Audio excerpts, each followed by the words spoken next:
I think it's a couple of things. First of all, one is educating, explaining to people, especially young people, what the process of innovation is and what it depends on, and what the excitement that it can generate is.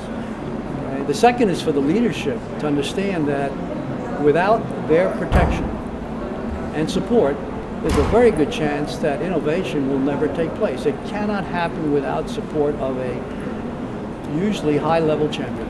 I would translate that into serious thought about if this technical enabler works, how do you think it will affect military operations for the military? And for a business, how will it affect how your business operates in case of making money or whatever it is?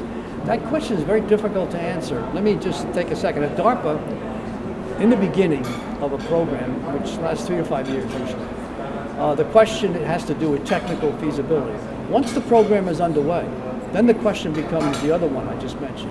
Okay, your program's going and it looks like you're going to build an airplane that's very hard to see and it will only go this fast, so what? What can it do to emphasize how you're going to penetrate, say, enemy defenses or something like that? So I think the same question can be asked in the commercial sector too. And kids have to be taught there's a difference between a novelty and a real innovation. And innovation is of no use unless it adds value to the organization. Usually in time of war, the military has more challenges than they ever have had before, and they foster innovation. They have to, because they're fighting and people are dying.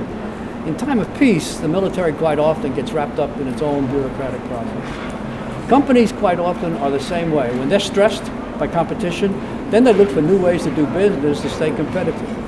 Academia, okay, is always looking for new things. The problem is, unless somebody makes an effort, they will not be well connected to what is going on operationally, whether it's in business or in the military or the government. So academia mostly has to get informed as to what are the important problems that we need solutions to, that we don't have a way to get to those right now.